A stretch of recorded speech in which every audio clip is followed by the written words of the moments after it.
আসসালামু আলাইকুম সকলকে জাগো বাংলার রাত 10টার সংবাদে আমন্ত্রণ জানাচ্ছি আমি পারিজাত পরি। শুরুতেই জাগো বাংলার বিশেষ প্রতিবেদন স্বাস্থ্যই সকল সুখের মূল।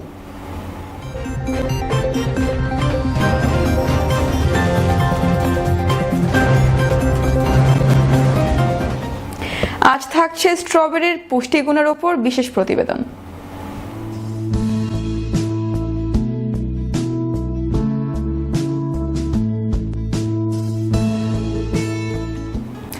দেখছিলেন গ্র্যান্ড ট্যুরস অ্যান্ড ট্রাভেলস বিশেষ সংবাদ শিরোনাম। এবার অন্যান্য শীর্ষ সংবাদ।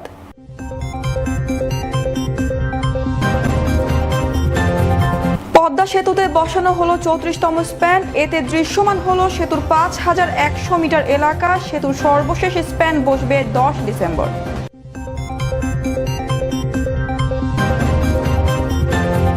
মহানবমীতে দুর্গতি নাশিনী দেবী দুর্গার কাছে দেশ জাতির মঙ্গল কামনায় আশীর্বাদ চেয়েছেন ভক্তরা।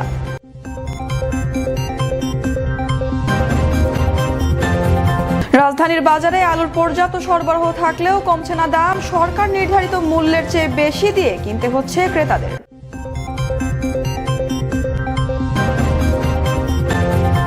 ভারত হঠাৎ পেঁয়াজ রপ্তানি বন্ধ করায় পেঁয়াজ আমদানিতে ভারত নির্ভরতা কমিয়ে আনতে চাচ্ছে সরকার।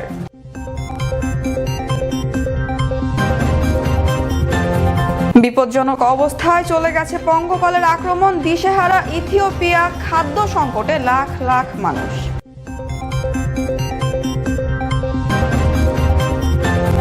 এবং 27 অক্টোবর থেকে শুরু হচ্ছে ক্রীড়া সাংবাদিক এবং ক্রীড়া লেখকদের অংশগ্রহণে বিএসপিএ স্পোর্টস কার্নিভাল। দেখছিলেন গ্র্যান্ড ট্যুরস অ্যান্ড ট্রাভেলস সংবাদ শিরোনাম, এবার বিস্তারিত। পদ্মা সেতুতে বসানো হলো 34তম স্প্যান, এতে দৃশ্যমান হলো সেতুর 5100 মিটার এলাকা। দ্বিতীয় দিনের প্রচেষ্টায় সকালে সেতুর মামা প্রান্তরে 7 ও 8 নম্বর পিয়ারের ওপর স্প্যান 2-এ বসানো হয় স্প্যানটি। 33তম স্প্যান বসানোর 6 দিনের মাথায় বসানো হলো আরও একটি স্প্যান। নির্বাহী প্রকৌশলী জানান, এর আগে শনিবার স্প্যানটি বসানোর কথা থাকলেও বৈরী আবহাওয়ার কারণে তা সম্ভব হয়নি। 30 অক্টোবর 8 ও 9 নম্বর পিয়ারের ওপর 35তম স্প্যান বসানোর পরিকল্পনা রয়েছে। সর্বশেষ স্প্যান বসবে 10 ডিসেম্বর। মূল সেতু নির্মাণের কাজ করছে চীনের ঠিকাদারি প্রতিষ্ঠান China Railway Major Bridge Engineering Group Company Limited ও নদী শাসনের কাজ করছে চীনের আরেকটি প্রতিষ্ঠান সিনো হাইড্রো কর্পোরেশন। শারদীয় দুর্গোৎসবের আজ ছিল মহানবমী। মণ্ডপগুলোতে ছিল হিন্দু ধর্মাবলম্বীদের ভিড়। মহানবমীতে দুর্গতি নাশিনী দেবী দুর্গার কাছে দেশ ও জাতির মঙ্গল কামনায় আশীর্বাদ চেয়েছেন ভক্তরা। আগামীকাল মর্ত ছেড়ে স্বামী গৃহে ফিরে যাবেন দেবী দুর্গা। সনাতন ধর্মাবলম্বীদের সবচেয়ে বড় উৎসব শারদীয় দুর্গাপূজার চতুর্থ দিন মহানবমী। সকাল 8টার পরে মণ্ডপগুলোতে শুরু হয় পূজার আনুষ্ঠানিকতা। চণ্ডী পাঠ, শঙ্খধ্বনি, দেবীর চরণে পদ্মফুল ও যজ্ঞের মধ্য দিয়ে শুরু হয় বিহিত পূজা। যজ্ঞ সম্পন্নের পর আহুতি দেয়া হয় দেবী দুর্গার কাছে। এ সময় শঙ্খধ্বনি আর ঢাক ঢোলের শব্দে মুখর হয়ে ওঠে মণ্ডপগুলো। মহানবমীতে দেবীর কাছে পাপ মোচন আর মঙ্গল কামনা করেন ভক্তরা। রাজধানীর বাজারে আলুর পর্যাপ্ত সরবরাহ থাকলেও কমছে না দাম। সরকার নির্ধারিত মূল্যের চেয়ে বেশি দিয়ে কিনতে হচ্ছে ক্রেতাদের। কেজি প্রতি বাড়তি গুনতে হচ্ছে 10 টাকা। বেড়েছে আদা, রসুন ও ডালের দাম। সবজিও সাধারণ ক্রেতাদের নাগারের বাইরে। এমন চড়া দামে ক্ষুব্ধ ক্রেতারা। বিস্তারিত ফাবিয়া সারোয়ারের রিপোর্টে। বাজারে পর্যাপ্ত সরবরাহ থাকলেও এখনো চড়া আলুর বাজার। সরকার খুচরা পর্যায়ে আলুর বিক্রয় মূল্য কেজি প্রতি 35 টাকা নির্ধারণ করলেও তার প্রভাব নেই বাজারে। বিক্রি হচ্ছে 45 টাকা দরে। পাইকারি পর্যায়ে মূল্য কমার পরও খুচরা পর্যায়ে চড়া দামে ক্ষুব্ধ ক্রেতারা। সরকারি দামে কোনো বিক্রি হচ্ছে না। জায়গা যদি সরকার চাপ দেয় তোমরা একটু কমাই দাম, তাহলে একটু কমে দামটা। স্লিপ না দিয়ে আমাদের কাছে আলু বিক্রি করে, কিন্তু দেখা গেছে বলতেছে যে আলু স্লিপ দেওয়া যাবে না, আপনি নিলেন না নিলেন। এদিকে 20 টাকা বেড়ে প্রতি কেজি রসুন বিক্রি হচ্ছে 100 টাকায়। কেজি প্রতি 10 টাকা বেড়ে আদার দাম এখন 240 টাকা। 5 টাকা বেড়ে মুগ ডাল প্রতি কেজি 135 টাকায়, আর শুকনো মরিচ 20 টাকা বেড়ে 280 টাকায় বিক্রি হচ্ছে। দাম বেড়ে যাওয়ার কারণ এটা ওরা বলতেছে যে বৃষ্টির কারণে 2-1 দিন ধরে বৃষ্টি হচ্ছে, তাছাড়া শর্ট দেখাইতেছে যে সবজির বাজারে চড়া ভাবও কমছে না। প্রায় প্রতি সবজির দাম কেজি প্রতি 60 টাকার উপরে। কমে পাইতেছি না। কমে পাইলে কমে আনবো। তবে স্বাভাবিক রয়েছে সব মাছের দাম। এদিকে ব্রয়লার মুরগির দাম কেজিতে 10 টাকা বাড়লেও অপরিবর্তিত রয়েছে গরু ও খাসির মাংসের দাম। ফাবিয়া সারওয়াত, জাগো বাংলার নিউজ ডেস্ক। পেঁয়াজ আমদানিতে ভারত নির্ভরতা যতদূর সম্ভব কমিয়ে আনতে চায় সরকার। পরপর 2 বছর ভারত হঠাৎ পেঁয়াজ রপ্তানি বন্ধ করায় বিপাকে পড়ে বাংলাদেশ। তাই বিকল্প হিসেবে কয়েকটি দেশের সঙ্গে আলোচনা করেছে বলে জানিয়েছেন বাণিজ্যমন্ত্রী টিপু মুনশি। তিনি বলেন, বাংলাদেশের তুলনায় ভারতে পেঁয়াজের দাম অনেকাংশেই বেশি। বিকল্প খোঁজার এটি অন্যতম কারণ। তবে দেশের উৎপাদন বাড়ানোকেই চূড়ান্ত বিকল্প বলে মনে করেন বাণিজ্যমন্ত্রী। বিস্তারিত দেখুন রোজা চৌধুরীর ডেস্ক রিপোর্টে। সরকারি হিসেব বলছে বর্তমানে বাংলাদেশে 23 লাখ টন পেঁয়াজ উৎপাদিত হয়, কিন্তু পেঁয়াজ ঘরে তোলার সময় প্রায় 5 লাখ টন নষ্ট হয়ে যায়, অর্থাৎ বাজারে পাওয়া যায় 18 লাখ টন। কিন্তু প্রতি বছর বাংলাদেশে পেঁয়াজের চাহিদা 30 লাখ মেট্রিক টন, তাই বাকি 12 লাখ টন পেঁয়াজ আমদানি করতে হয়। আর আমদানি করা এই পেঁয়াজের মধ্যে 80% আসে ভারত থেকে। কিন্তু অভ্যন্তরীণ সংকটের কথা জানিয়ে পরপর 2 বছর আকস্মিকভাবে পেঁয়াজ রপ্তানি বন্ধ করে দেয় ভারত। গত বছরের সেপ্টেম্বরে পেঁয়াজ রপ্তানি বন্ধ করার পর বাংলাদেশের দাম অস্বাভাবিক বেড়ে যায়। প্রতি কেজি 300 টাকার বেশিতেও বিক্রি হয়েছে। তবে কয়েক মাস পর আবারও পেঁয়াজ রপ্তানি শুরু করে ভারত। কিন্তু এবছর সেপ্টেম্বরেও আবারও পেঁয়াজ রপ্তানি বন্ধ ঘোষণা করে দেশটি। ফলে বেকায়দায় পড়ে বাংলাদেশ। ভারত বন্ধ করে দেওয়ার পরে দাম বেড়ে গেল। ভারত যদি এরকম মাঝপথে বন্ধ করে দেয় তাহলে আমাদের জন্য সমস্যা। আমরা চাই না হুট করে ভারতের পেঁয়াজ আবার ভারত আসতে গেলে বাইরের থেকে যারা উৎসাহ করে নিয়ে আসে তারা আবার ক্ষপ্ত হয়ে যাবে। ভারতের নিজের আজকে দাম 100 টাকার উপরে, অতএব উইথড্র করলেও আমাদের জন্য আর লাভজনক। ওদের দাম বেড়ে গেলে আইনে লাভটা কি আমাদের? বাণিজ্যমন্ত্রী বলেন, নির্দিষ্ট একটি দেশের উপর বেশি নির্ভরশীলতা ছিল বলেই পরপর 2 বছর পেঁয়াজ নিয়ে এমন সংকট হলো। তাই আমদানির জন্য বিকল্প দেশ খুঁজছে সরকার। দেশে পেঁয়াজের উৎপাদন বাড়ানোর কোনো বিকল্প নেই বলেও জানান মন্ত্রী। কারো উপরে ডিপেন্ডেন্সিটা কমানো দরকার। একটাই মন্ত্র, কৃষকরা ভালো দাম পেলে তারা জান লাগাই দিয়ে আবার দাম জায়গা বাড়াবে, আবাদ বেশি করবে। নতুন জায়গা হিসেবে ইরান চেষ্টা করছে, ইউক্রেন থেকে সামান্য কিছু কেউ ইম্পোর্ট করছে। ফাইনালি আমরা যেটা বুঝি যে আমাদের নিজেদের সেলফ সাফিসিয়েন্ট হওয়া দরকার। বাণিজ্যমন্ত্রী বলেন, করোনা অতিমারি ও 5 দফা বন্যায় বাজারে কিছু নিত্য প্রয়োজনীয় পণ্যের দাম বেড়েছে, তবে এটা সাময়িক বলে আশ্বস্ত করলেন তিনি। রোজা চৌধুরী, জাগো বাংলা টিভি, নিউজ ডেস্ক। এবার জাগো বাংলার বিশেষ প্রতিবেদন, স্বাস্থ্যই সকল সুখের মূল।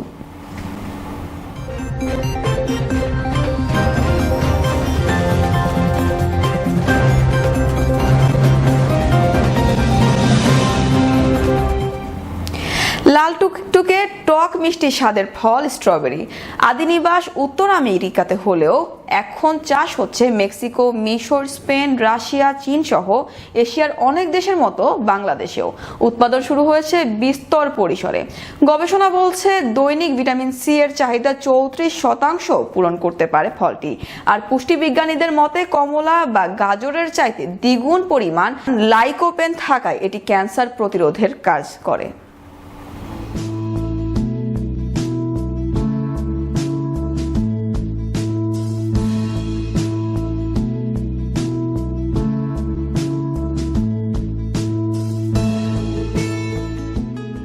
টকটকে লাল রঙের রসালো ছোট্ট ফল স্ট্রবেরি। ফলটি দেখতে যেমন অতুলনীয়, খেতেও তেমন সুস্বাদু। তাই শুধু রূপ আর স্বাদেই নয়, আছে নানা গুণও। সালাদ ও কাস্টার্ডে আইসক্রিম, জ্যাম, জেলি, সিরাপ ও চকলেট হিসেবেও ভোক্তার পাতে আনে নতুন স্বাদ। গবেষণা বলছে beta carotene, thiamine, riboflavin, niacin, folic acid, ascorbic acid, pyridoxine ও পলিকুইননের মতো ভিটামিন মেলে স্ট্রবেরিতে।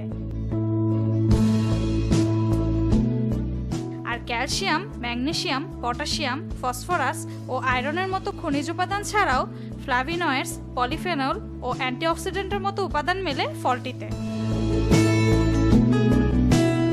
আছে স্মৃতিশক্তি বৃদ্ধিকারী ফেস্টিন নামক প্রাকৃতিক ফ্ল্যাভিনয়েডস, যা মস্তিষ্ক সচল রাখতে এবং স্মৃতিশক্তি বৃদ্ধিতেও কাজ করে।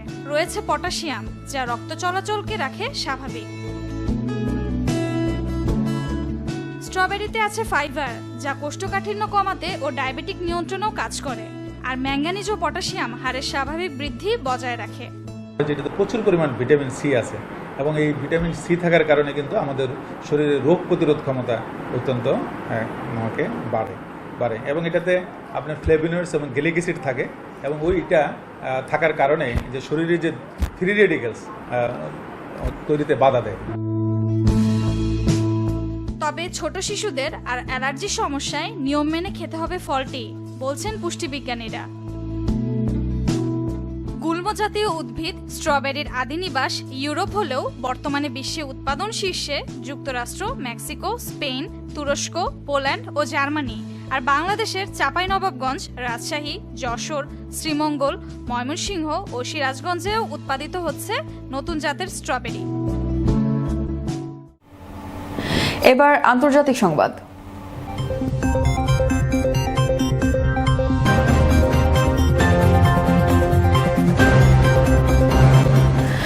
আফ্রিকা মহাদেশের দ্বিতীয় জনবহুল রাষ্ট্র ইথিওপিয়া খাদ্য সংকট আর দারিদ্র্য এই অঞ্চলের নিত্যদিনের সঙ্গী। নতুন করে যুক্ত হয়েছে পঙ্গপাল আতঙ্ক। ফসল খেয়ে ফেলা এই পোকার পাল ভয়াবহভাবে হানা দিয়েছে ইথিওপিয়ায়। গেল 25 বছরের মধ্যে চলতি বছরই পূর্ব ইউরোপের সবচেয়ে বিপজ্জনক অবস্থায় চলে গেছে পঙ্গপালের আক্রমণ। জানুয়ারি থেকে অন্তত 2 লাখ হেক্টর জমির ফসল নষ্ট করেছে এই ফসল খেকো পোকা। করোনা মহামারীতে বিপর্যস্ত দেশের মানুষ এরই মধ্যে খাদ্য নিরাপত্তাহীনতায় ভুগছে। দেশটির পঙ্গপাল নিয়ন্ত্রণ সংস্থা বলছে এই অঞ্চলে পঙ্গপাল নিয়ন্ত্রণে আনাই সবচেয়ে বড় চ্যালেঞ্জ। ইথিওপিয়াতে আমরা সরকারের সাথেই কাজ করছি। 1 বর্গ কিলোমিটারে অবস্থান করা পঙ্গপালের ঝাঁক একদিনে 35,000 মানুষের খাবার খেতে পারে। অতিরিক্ত বৃষ্টি আর বন্যার কারণে ইথিওপিয়ায় পঙ্গপালের আক্রমণ এমন ভয়াবহ হয়েছে। পতঙ্গ গবেষকরা বলছে 2021 সালে ইথিওপিয়ায় আশেপাশে কেনিয়ায় হানা দেবে পঙ্গপালের ঝাঁক। এবার খেলার সংবাদ।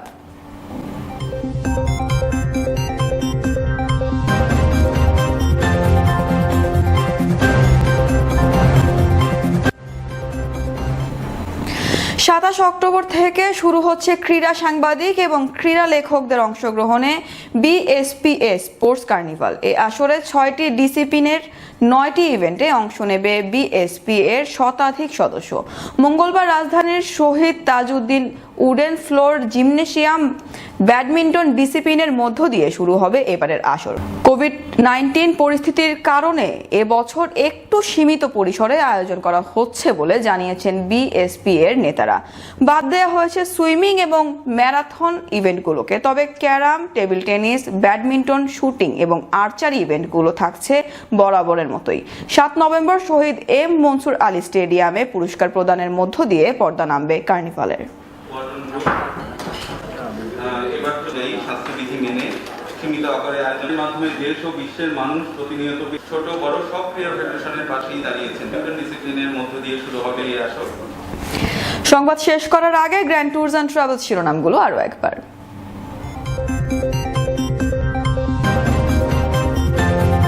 পদ্মা সেতুতে বসানো হলো 34তম স্প্যান। এতে দৃশ্যমান হলো সেতুর 5100 মিটার এলাকা। সেতুর সর্বশেষ স্প্যান বসবে 10 ডিসেম্বর।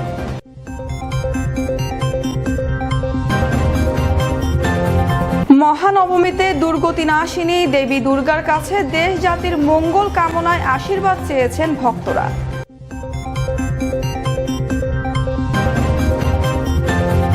রাজধানীর বাজারে আলুর পর্যাপ্ত সরবরাহ থাকলেও কমছে না দাম। সরকার নির্ধারিত মূল্যের চেয়ে বেশি দিয়ে কিনতে হচ্ছে ক্রেতাদের।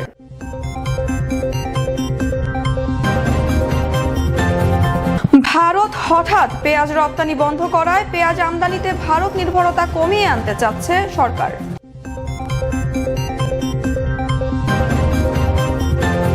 বিপজ্জনক অবস্থায় চলে গেছে পঙ্গপালের আক্রমণ। দিশেহারা ইথিওপিয়া, খাদ্য সংকটে লাখ লাখ মানুষ।